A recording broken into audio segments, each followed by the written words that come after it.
Yesaya 9 ayat 5 dan 6. Sore ini saya fokuskan kepada 2 ayat saja, tetapi tidak melenceng dari konteks pasal per pasal maupun konteks Alkitab secara keseluruhan.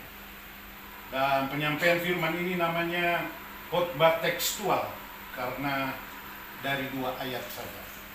Saya gali lebih besar lagi pengertiannya, lebih dapat untuk direnungkan bersama.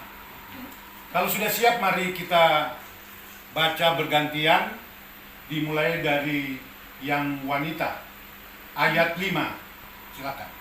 Sebab seorang anak telah lahir untuk kita, seorang putra telah diberikan untuk kita.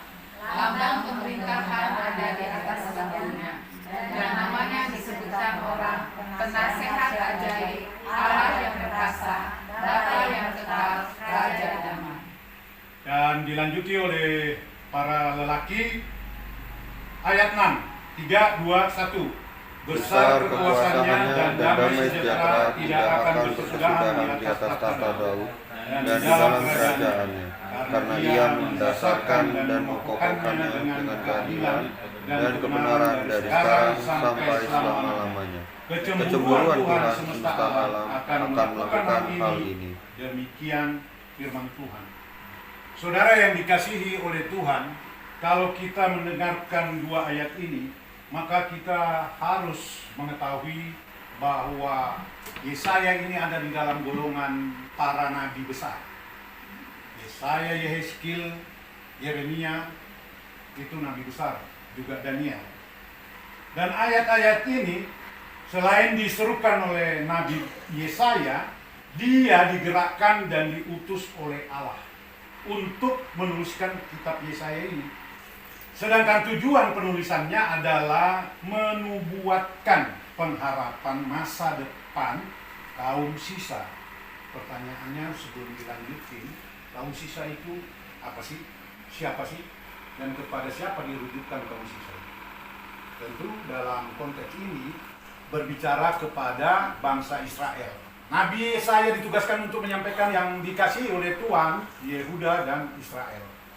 Bangsa ini keras kepala, maka Yesaya harus mendampingi dan menyampaikan apa yang Allah ingin sampaikan kepada mereka. Dan yang disebut kaum sisa, mereka pernah mengalami puncak kekerasan hati sehingga diizinkan oleh Tuhan untuk mereka dibuang ke Babel. Merupakan hukuman. Sehingga waktu saat sebagian semua dibuang ke Babel, ada yang belum terbuang. Maka yang disebut kaum sisa itu bukan yang dibuang ke Babel, tetapi yang masih hidup pada saat mereka harus kembali lagi ke Yerusalem. Itu yang disebut kaum sisa. Jadi pasti yang saya sampaikan itu sesuai dengan firman ingin disampaikan kepada orang-orang lain. Nah, itu adalah kaum sisa, merujuk kepada bangsa Israel dan Yehuda yang sisa masih hidup di Babel dan mereka kembali. Ada rentang waktu yang cukup panjang, banyak yang sudah mati di sana. Yang sudah mati tentunya bukan kaum sisa. Maka dengan demikian kaum sisa itu kaum yang Tuhan kasihi, walaupun awalnya dibuang. Sebagai keturunan Abraham, mereka nantikan kelahiran Mesias. Apa arti Mesias? Yang diurapi dari arti atau kata Kristus. Diurapi sebagai apa? Diurapi salah satu sebagai Raja Damai. Masa pelayanan kita tahu dia penyambung lidah Allah, dimulai dari tahun 740 sebelum Masehi sampai 680 sebelum Masehi. Itu masa Nabi Yesaya. Sedangkan yang ia serukan adalah peristiwa historis mesianis yang akan terjadi apabila waktunya telah genap. Apa maksudnya itu apabila waktunya telah genap? Tentu merujuk kepada waktu Allah, bukan waktu kita. Itulah. Di dalam ayat 5 juga mengatakan, sebab seorang anak telah lahir untuk kita. Ini kalimat menggambarkan bahwa anak seorang dara yang artinya dia masih perawan, dia masih virgin. Itu yang dikatakan seorang anak darah. Lahirannya hanya dari keturunan perempuan saja. Dari mana kalimat ini? Jangan-jangan ini penyampaian karang-karang saja. Ini dari semenjak penciptaan langit dan bumi, manusia jatuh dalam dosa, Allah sudah mengatakan melalui firman-Nya bahwa Dia akan lahirkan seorang dari keturunan perempuan saja yang akan menginjak kepala ular.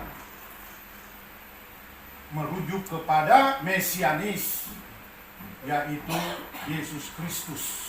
Kenapa dari keturunan perempuan saja? Sebab Yesus Kristus sesungguhnya dilahirkan dari Roh Kudus. Roh Kudus itu adalah roh, hakikat Allah yang maha adil. Jadi dia pun hadir di dalam rahim, dia pun hadir di dalam tubuh kita semua sampai pada saat ini.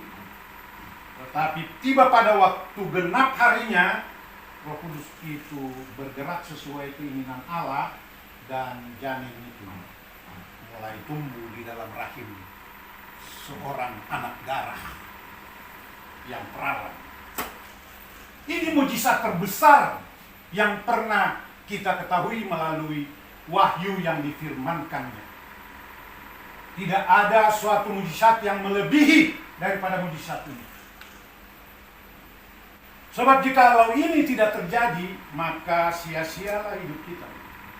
Perlu perenungan dalam penyampaian firman ini supaya kita tahu. Di mana ditulis itu? Di Kejadian 3 ayat 15. Saya minta Sally membacanya dari situ dengan keras. Berdiri dan mengucapkan dengan keras. Silakan. Kejadian 3 ayat 15. Bunyinya firman Tuhan, aku akan mengadakan permusuhan antara engkau dan perempuan ini, antara keturunanmu dan keturunannya. Keturunannya akan meremukkan kepalamu, dan engkau akan meremukkan tumitnya. Terima kasih. Jadi antara keturunanmu merujuk kepada ular, Allah menunjuk, dan keturunannya adalah Hawa. Memang jikalau kita berbicara tentang Raja Damai, maka tentu dengan sendirinya kita akan bicarakan pula kerajaannya. Sebab jika kita berbicara kerajaan, kita juga harus menoleh raja. Kalau kita berbicara raja, kita harus berbicara kerajaannya. Sebab tidak terpisah kedua hal ini, raja dan kerajaannya, di mana kerajaan ini sering disebut orang kerajaan Allah atau kerajaan surga yang tertulis di dalam Alkitab. Perbedaan atau persamaan kerajaan Allah dan kerajaan surga ini merujuk pada penulisan. Penulisan yang dimaksud di dalam Matius, mereka menyebut kerajaan surga karena orang Yahudi tidak sembarang menyebut nama Allah. Jadi Matius menulis kerajaan surga, tapi acuannya sama. Ya, kerajaan Allah itu berarti Allah adalah raja dan bertindak di dalam sejarah untuk membawa sejarahnya menuju tujuan ilahi yang telah ditetapkannya sebelumnya. Dan tentu saja di mana nanti kerajaan itu akan menjadi jelas sebagaimana diwahyukan di dalam perjanjian baru, dan nanti pada akhirnya merujuk kepada Yesus Kristus juga menggenapi peran sebagai Raja Damai itu. Jadi kapan Yesus memakai peran Raja Damai itu? Kalau kita sudah berjumpa dengan muka dengan Dia di langit baru dan bumi baru yang rumahnya sudah disediakan sana, maka Dia disebut Raja Damai. Tetapi jangan lupa, waktu Tuhan Yesus hadir di muka bumi melalui inkarnasi, Allah menjadi manusia, firman telah menjadi daging, itu tanda bahwa kerajaan Allah sudah datang di muka bumi ini. Terus kenapa perannya tidak berpengaruh? Kita lah ini berpengaruh di tengah dunia yang bangsa. Melalui apa? Melalui penyampaian firman kita pada setiap orang. Dan hal ini tentu saja tidak dapat disamakan dengan para raja-raja Israel atau raja-raja di dunia yang lain. Para raja-raja di dunia itu hanya memerintah atas sebagian manusia. mungkin hanya jutaan manusia, dan mereka ada di wilayah yang dikuasainya. Cuma cukup sampai situ dan dia disebut raja. Sedangkan Kristus memerintah atas seluruh dunia, bahkan alam semesta. Di dalam Matius 8 ayat 26 ayat 7 itu menyatakan kalimat tersebut. Dan di dalam gereja pun dia adalah kepala, di mana kepala yang dimaksud di sini adalah kiasan untuk kata raja, yaitu seseorang yang diberi otoritas. Lebih konkret kita bisa lihat di dalam Efesus 1 ayat 20 sampai 23. Saya tidak perlu membacanya, tapi jika mau dicatat, baik untuk mengevaluasi kembali firman yang telah disampaikan sore hari ini. Saudara-saudari yang dikasihi Tuhan, jangan lupa kerajaan ini tentunya bersifat rohani. Bersifat rohani. Salah satu contoh kerajaan ini berkarya di dalam kesaksian Bung Heri tadi. Dia tidak melihat Tuhan, dia tidak melihat Roh Kudus, tapi dia percaya bahwa jiwanya mengatakan jalankan saja, dan dia taat. Maka kerajaan itu memberikan jawaban. Itu salah satu contoh untuk kita bisa setiap hari merenungkan dan semakin yakin bahwa apapun yang kita minta sesuai dengan kehendak Allah yang sifatnya secukupnya, dia pasti memberikan. Tapi kalau lebih dari konteks cukup itu tidak lebih tidak kurang. Kalau Anda memohon dalam doamu mengharapkan mujizat yang melebihi dari konteks cukup, maka Anda sudah mau mendikte Allah. Dan mungkin kalau diberikan, Anda nikmati akan membawa maut buat hidup saudara dan saya.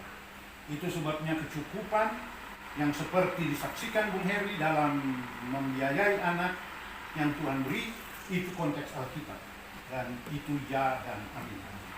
Saudara-saudara, kerajaan ini lebih bermakna tentang penguasaan Tuhan yang ditetapkan dan diakui dalam hati orang berdosa.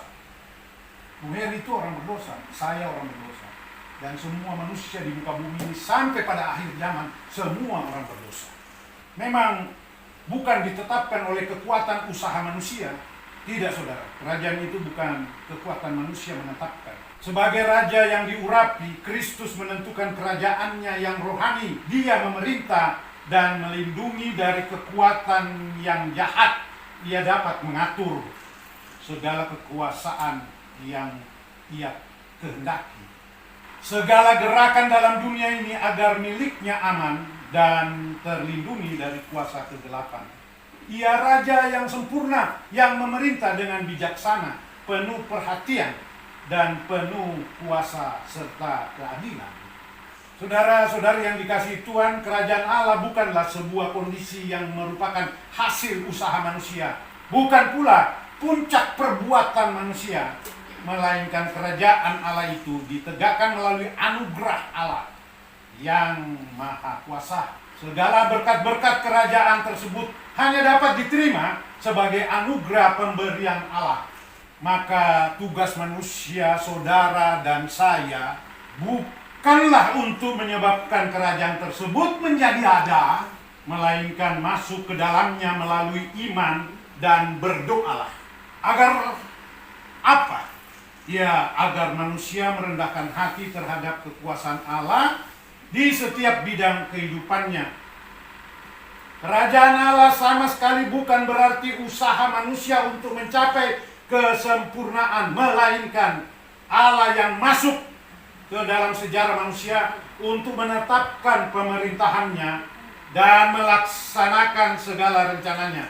Memang saat ini saya tidak mengajak saudara-saudari untuk membahas khusus tentang kerajaan Allah.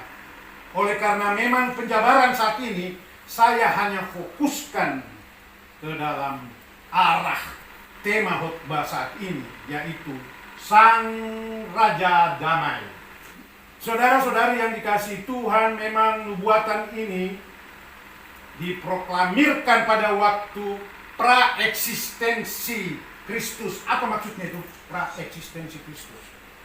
Ya, sebelum kelahiran.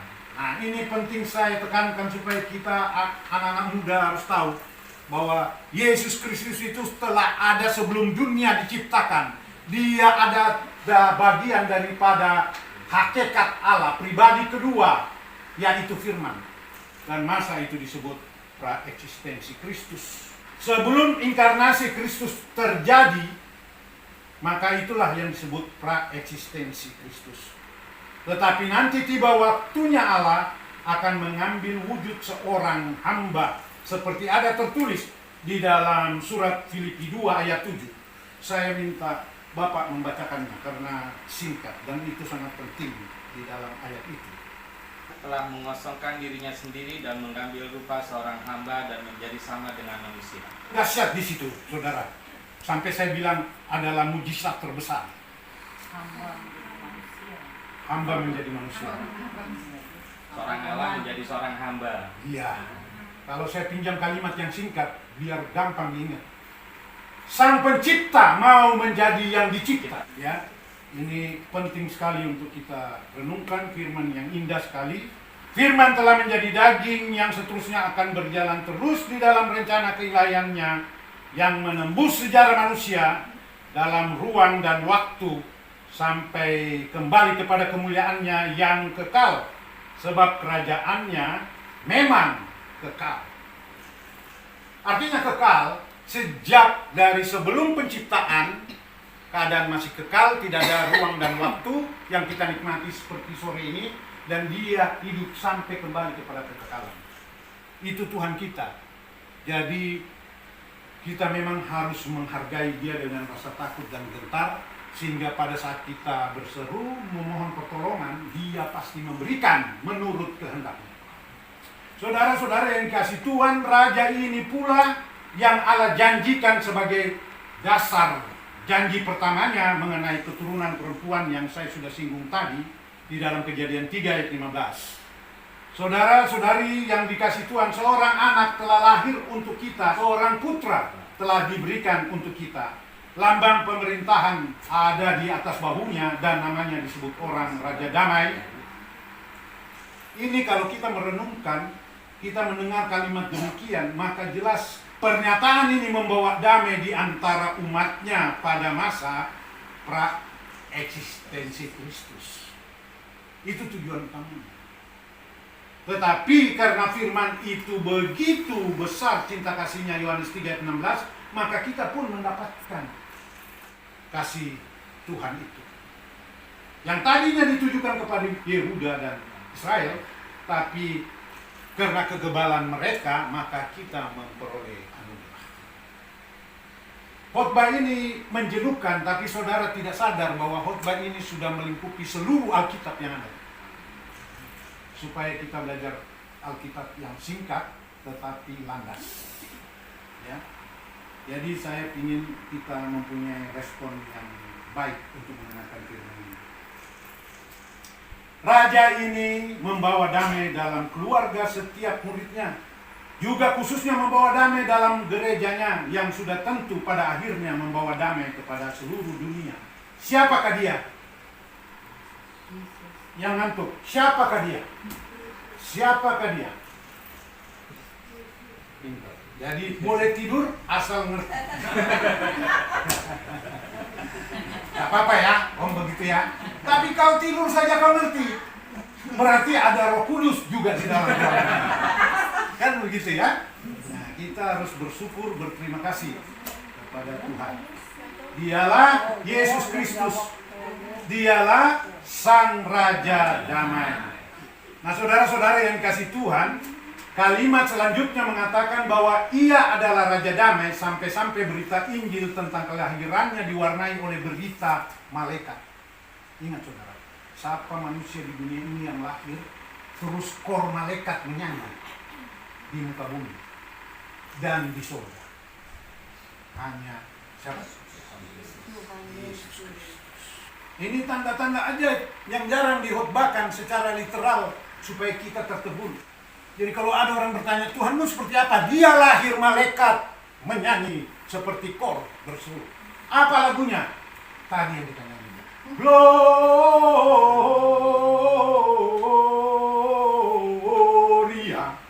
in excelsis excelsis Deo. Itu lagu yang dinyanyikan oleh para sang malaikat. Ini peristiwa yang real di dalam sejarah. Kalau mau 2 kali sudah tidak ada, maka kita sangat berbahagia dengan kelahiran Sang Raja Damai ini yang merujuk kepada Yesus Kristus. Kiranya firman Tuhan ini bisa menjadi penghiburan buat kita dan bisa menjawab apa arti Natal itu.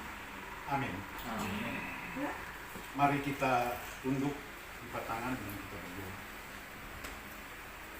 Ya Bapa, sekali lagi kami datang di hadapan-Mu dengan rasa takut dan gentar oleh karena begitu besar cinta kasih-Mu yang Engkau nyatakan di dalam wahyu-Mu yang telah dituliskan oleh para penulis serta diilhamkan oleh Roh Kudus, sehingga segala sesuatu yang kita ingin tahu kita harus menggali di dalam firman-Mu, sehingga kita semua di tempat ini memiliki iman yang kokoh, bukan iman yang seperti susu dan bubur, tetapi iman yang dapat dikunyah dengan keras, dapat menegur hidup kami, supaya kami betul-betul kokoh di dalam kepercayaan maupun ketaatan-Mu.